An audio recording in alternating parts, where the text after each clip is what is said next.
Hello दोस्तों, कैसे हैं आप सभी? उम्मीद है आप सभी अच्छे होंगे और अपनी आगामी मुख्य परीक्षा की तैयारी अच्छे से कर रहे होंगे।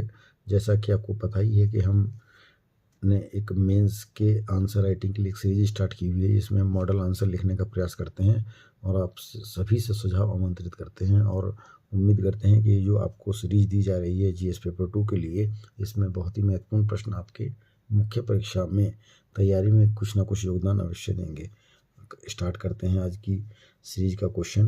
समान नागरिक संहिता, जिसे आप यूनिफॉर्म सिविल कोड भी कहते हैं, बहुत चर्चा में रहा अभी ये, क्योंकि उत्तराखंड सरकार द्वारा लागू किया गया था, इसलिए इसकी संभावना है कि पूछा जाए। ये क्वेश्चन है आपका, हाल ही में समान नागरिक संहिता का मुद्दा चर्चा में रहा, इसके पक्ष और विपक्ष में तर्क देना है आपको कि भाई जो यूनिफॉर्म सिविल कोड है उसके फेवर और उसकी आलोचना हमें करनी है।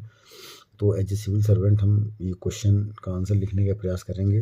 तो प्रस्तावना इंट्रोडक्शन की हम बात करेंगे। भारतीय संविधान के आर्टिकल नंबर 44 में राज्य को समान नागरिक संहिता यूसीसी यूनिफॉर्म सिविल कोड लागू करने का निदेशक तत्व दिया गया है। 22वें विधि आयोग 2023 में इस विषय पर व्यापक परामर्श आमंत्रित किए गए, जिससे यह पुनः सार्वजनिक विमर्श का केंद्र बना और उत्तराखंड में लागू होने के बाद ये और चर्चा का विषय बना हुआ है। हम बात करेंगे इसके पक्ष में, तर्क की बात करेंगे तो लैंगिक समानता व न्याय, साहबानों केस में भरण पोषण, साहबानों के सेलेक्ट करेंगे, भरण पोषण के अधिकार को मान्यता दी गई। यूसीसी से महिलाओं को समान वैवाहिक उत्तराधिकार और तलाक संबंधी अधिकार मिल सकते हैं। दूसरा, संवैधानिक समानता, आर्टिकल नंबर 14 व 15 विभिन्न व्यक्तिगत कानूनों में भिन्न प्रावधान समानता के सिद्धांत से विचलित माने जाते हैं। यूनिफॉर्म सिविल कोड विधिक एक रूपता सुनिश्चित कर सकता है। हम बात करेंगे राष्ट्रीय एकता की बात, तो समान नागरिक कानून एक राष्ट्र एक कानून की अवधारणा को सुदृढ़ कर सकता है। न्यायिक समर्थन, सरला मुद्गल बनाम भारत संघ, बहुत इंपॉर्टेंट ये वाद है, आप इसे हाईलाइट जरूर करिएगा, मेंशन करिएगा अपने क्वेश्चन में। सरला मुद्गल बनाम भारत संघ में सुप्रीम कोर्ट ने यूनिफॉर्म सिविल कोड की आवश्यकता पर बल दिया। अब बात करेंगे गोवा मॉडल का उदाहरण हम देते हैं। गोवा मॉडल, गोवा में समान सिविल कोड लागू है, जिसे अक्सर व्यवहारिक उदाहरण के रूप में प्रस्तुत किया जाता है। और इसके बाद उत्तराखंड दूसरा राज्य है जहां पर यूनिफॉर्म सिविल कोड की राज्य सरकार द्वारा घोषणा की गई है, उस पर काम अब चल रहा है। अब बात करेंगे इसके विपक्ष के तर्क की। तो पहला है धार्मिक स्वतंत्रता, आर्टिकल नंबर 25 से 28 में दिया गया है आपका, भारत का जो संविधान है वो धार्मिक आचरण की स्वतंत्रता देता है। व्यक्तिगत कानून धार्मिक पहचान से जुड़े होते हैं। क्या लिखा है? व्यक्तिगत कानून धार्मिक पहचान से जुड़े होते हैं। अब बात करेंगे हम दूसरा इसके विपक्ष के दूसरे पॉइंट की, यही आपका सांस्कृतिक विविधता, भारत बहुलतावादी समाज है, एक समान कानून विविध परंपराओं को प्रभावित कर सकता है।